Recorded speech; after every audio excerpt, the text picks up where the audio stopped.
دنیا کے سامنے جو سب سے زیادہ پڑھی اور پرکھنے والی تاریخ ہے وہ لاسا کی ہے، تبت کی۔ ان کے پاس قدیم ترین ان کی وہ کتابیں ہیں یا ان کے محققین ہیں۔ تبت لاسا کی تاریخ کے حساب سے یہاں پہ انسانی زندگی کی آبادی کا وہ کچھ اس طرح بیان کر رہے ہیں کہ ایک زمانے میں پوری اس خطے میں پانی تھی، سمندر تھا، پورا علاقہ زیر آب تھا۔ The creation of spirits and the gods, روحوں کی پیدا اور خداؤں کی پیدا، جو ایجپٹ مصر کے اس میں لکھا گیا ہے، اس کے حساب سے باقاعدہ آپ کے ایک نام وہاں پہ منشن ہے، نپور ہے، تھم ہے، را ہے، یہ سارے چاند کے خداؤں کے نام آتے ہیں۔ شری بدت بذات خود، چلو ہم مانتے ہیں کہ ایک آدم خور انسان تھا، یہ انتہائی خونخوار آدم خور انسان تھا۔ اس نے ہر ایک کو، بدخشان سے لے کے پورے یہاں سے چترال سے لے کے آگے آپ کے چلاس غزب دیامر تک، کاغان تک، کس نے ساری حکومت سنبھال رکھا تھا، اور کوئی بھی ہتھیار، کوئی بھی تلوار اس کے اوپر اثر نہیں کر رہی تھی۔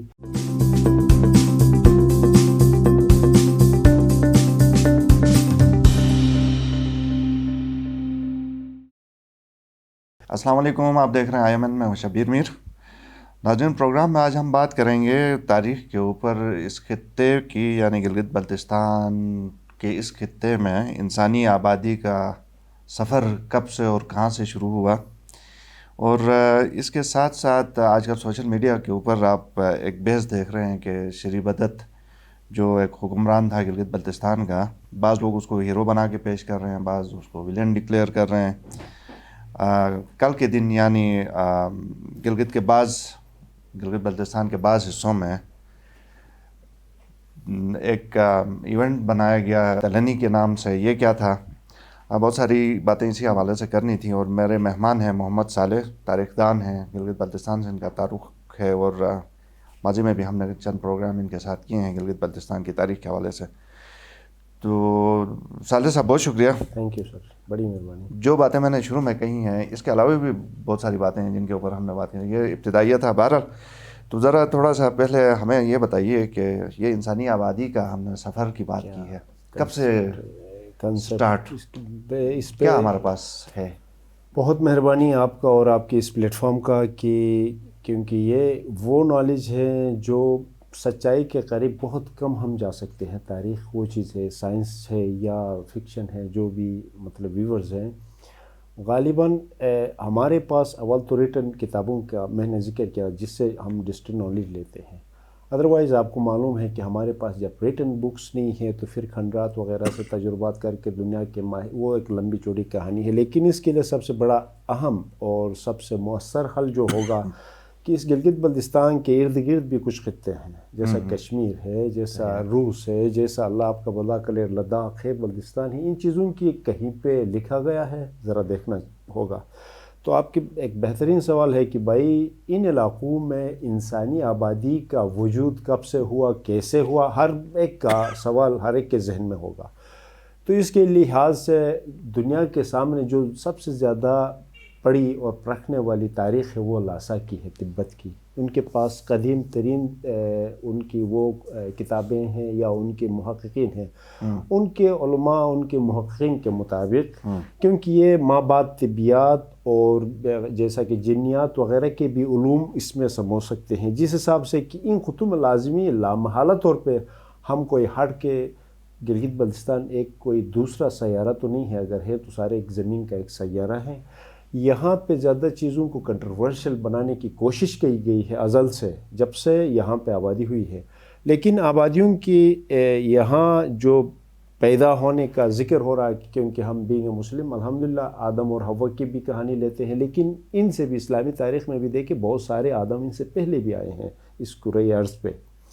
اس کے حساب سے لاسا کے محققین اور معلمین کے مطابق کہتے ہیں کہ اب بلکہ گلگت بلتستان کے ہر گاؤں میں آپ دیکھو، ہر بزرگ کہتا ہے کہ یہاں پہ سب سے پہلے پانی تھا، پانی کی تالابیں تھیں، تو یہ تھا وہ تھا۔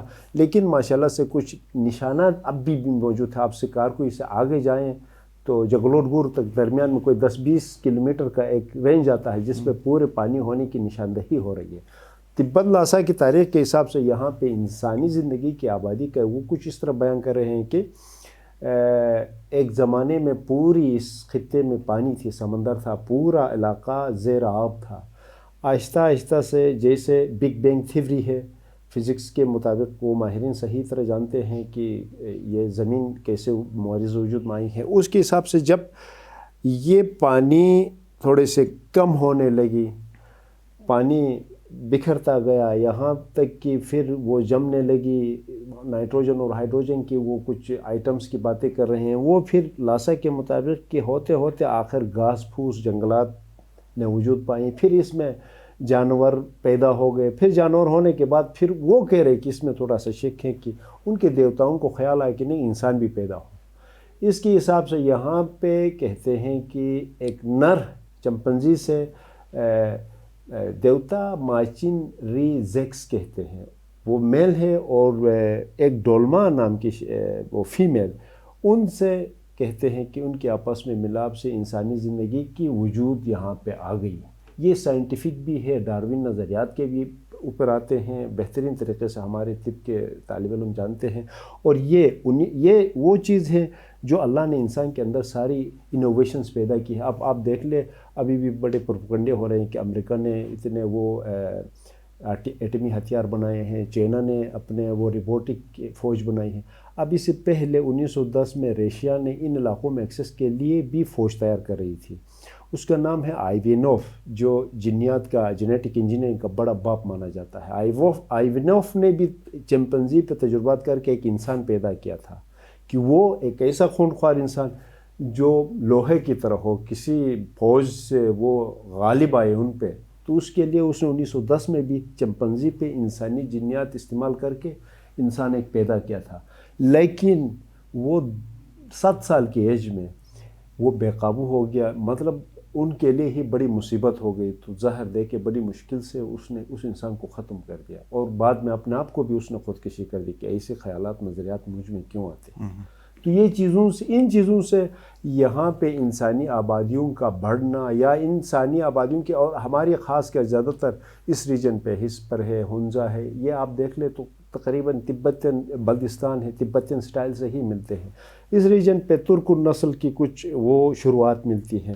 غالباً بہت ساروں کا سوالات بھی آتے ہیں کہ بھائی آج سے اگر 500 سال پہلے کہ ابھی گلگت بلتستان کی آبادی، گلگت کی آبادی کتنی ہے، اتنی ہے، تو پھر اس زمانے میں کتنے ہوں گے، 20 ہوں گے، 100 ہوں گے. یہ بات بالکل بھی نہیں ہے. یہاں زمینی اور آسمانی آفتوں نے بہت سارے لوگوں کو یہاں پہ مسمار کر دیا ہے. اور اگر آپ دیکھ لیں ہمارے بھون جی کا ایک وہاں پہ بڑے سٹرگل ہوا ہے، ایک دن میں 4000 لوگ مارے گئے ہیں خالی بونجی میں، جہاں پہ 8 قلعے تھے مسمار ہو گئے.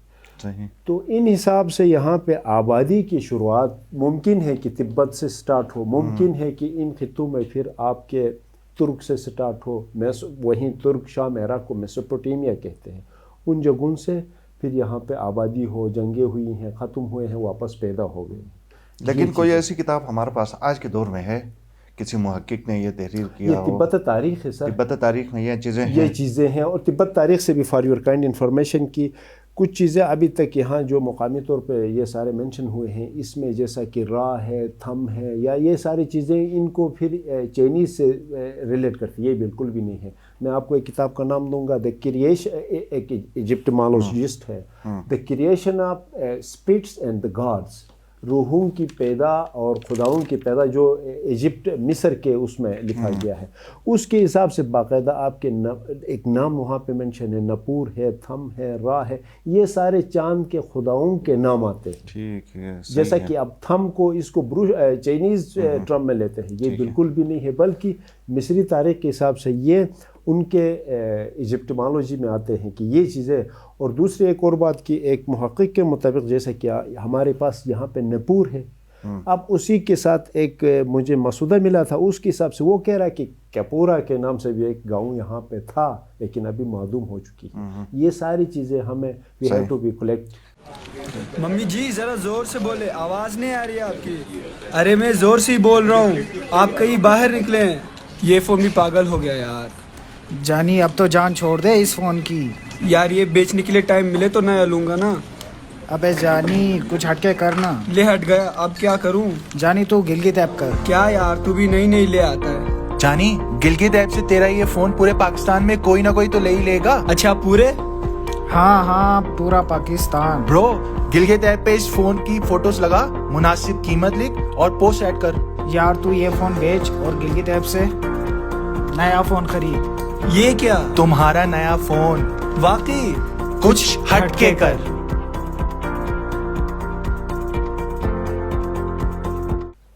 صالح صاحب, ہم نے جیسا ابھی آپ نے پرانے نام بتائے, اب ہم دیکھیں گلگت بلتستان میں تو پرانے نام کی جگہ اب نئے نئے نام آ کے اسلام آباد اور فلاں آباد تو پتہ نہیں کیا کیا آباد, اس کے اوپر بھی بات کریں گے. لیکن پہلے ذرا شری بدت کے اوپر آئی ہے سوشل میڈیا میں, اس کو ڈیشنگ پرسنالٹی. گلگت میں ہیرو سمجھا جاتا ہے, جبکہ بعض جگہوں میں پتلا جلایا جا رہا ہے. تو اس کی حقیقت کیا ہے؟ پتلا جلانا یا اس کو ہیرو کرنا, زیرو کرنا, یہ ممکن نہیں ہے اس آج کے دور میں. ایکچولی ہے تو شری بدت بھی ممکن ہے نام, سری بدت بھی ممکن ہے نام. لیکن میں آپ کو بتاؤں, تاریخ ڈوگرا کے راجاؤں کرپارم کے نام سے اس نے وہ کی ہے. اس میں ایک کریکٹر کا ذکر ہے جو میں ابھی سرچ کر رہا ہوں, کہیں کتاب میں ذکر نہیں مل رہا. اس میں یہ ہے کہ جمبو آباد نامی ایک راجہ نے جموں کشمیر کو آباد کر دیا. کثرت استعمال سے جمبو آباد کو جموں کشمیر کہا گیا ہے. اس کے ایک صاحبزادے کے ساتھ کسی علاقے میں جنگ ہوتی ہے, تو وہ جو اس کا مخالف بادشاہ تھا اس کا نام ہے سوئی مدد. سوئی مدد تو ادھر سری بدت یا شری بدت ہے, اور اس کے کھنڈرات اور دوسرے اس کے سرمائے جیسا بگروٹ ہو گیا. اب آگے نگر میں ایک ہے شدنمیر شری بدت کے گھوڑے کے نام سے, جو سرمائی طور پہ گرمائی مہینوں میں وہاں پہ وہ چرنے کے لیے بیچتے تھے.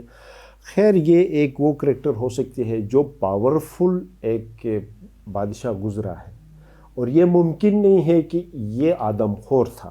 700 یہ 700 صدی 40 سے 44 تک کہہ رہے ہیں کہ اس میں تبت چین کے یہاں پہ لڑائیاں ہو گئیں, تو یہ ہوا وہ ہوا.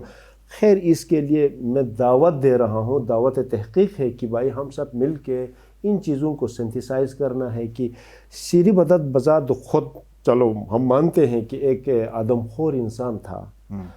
آدم خور زیادہ تر یہ قصے مشہور ہوئے ہیں کچھ آج سے چند 100 سال پہلے جنہوں نے لکھا گیا ہے, ان کے حساب سے کہ بھائی یہ انتہائی خونخوار آدم خور انسان تھا. اس نے ہر ایک کو بدخشان سے لے کے پورے یہاں سے چترال سے لے کے آگے آپ کے چلاس غزر دیامر تک کاغان تک اس نے ساری حکومت سنبھال رکھا تھا, اور کوئی بھی ہتھیار کوئی بھی تلوار اس کے اوپر اثر نہیں کر رہی تھی. تو اس نے خفیہ طور پہ اپنی بیٹی نوربخت کو بتا دی کہ بیٹی اگر مجھے موت آنا ہے تو مجھے آگ سے آنا ہے, یہ لفظ کہا تھا. تو بعد میں فارس سے ایک راجہ ہوتا ہوا اس طرف ہوتا ہوا داخل ہوا جس کا نام بھی کنٹروورشل ہے. کہتے ہیں کہ اس کا نام ہے Azhar Jamshed. Azhar for your kind information Egyptian history میں اظہر فرعون کے گارڈ کا نام بھی ہے, فرعون کے گارڈ کا نام ہے. تو وہ اظہر جمشید ادھر داخل ہو کے نوربخت کے ساتھ اس کی شادی بیاہ ہوتی ہے. تو پھر اس سے جو شری بدت سے چھپا کے کر رہے ہیں, تو پھر اس سے بیٹے کو بچانے کے لیے اس دریائے گلگت میں بھی پھینک دیا حضرت موسیٰ کی طرح.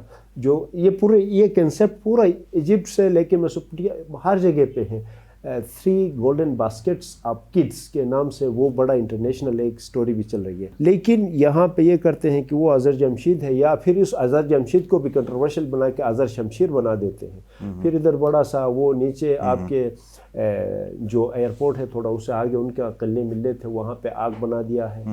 اس میں آگ میں وہ گھوڑے پہ آ کے اپنے محل میں جاتے ہوئے آگ میں کود جاتا ہے. تو پھر اسی خوشی میں جتنے بھی تھے اظہر جمشید نے یا اظہر شمشیر نے آرڈر دیا کہ رات بھر آپ اپنے وہ شعلے بلند کر کے رکھو تاکہ کہیں پہ کچھ بھی ہو سکتا. تو اس لیے انہوں نے تیلینی کے نام سے, اور اس کو بروشش کی میں تھوموشلنگ بھی کہتے ہیں. یہ کپل خان کا اس سے کیا کپل, ہاں سر آپ نے ایک بہترین سوال کیا کہ ایکچولی ہمارے پاس تاریخی کچھ آلودگیاں بھی پائی جاتی ہیں. میں آپ کی وساطت سے پورے تمام گلگت بلتستان کو ہم جانے انجانے میں کر رہے ہیں.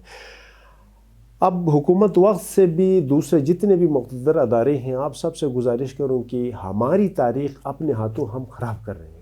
جیسا کہ سلطنت مغلیہ ہے یا سلطنت عثمانیہ ہے یا ادھر سے سلطنت فارس ہے, ان سب میں بھی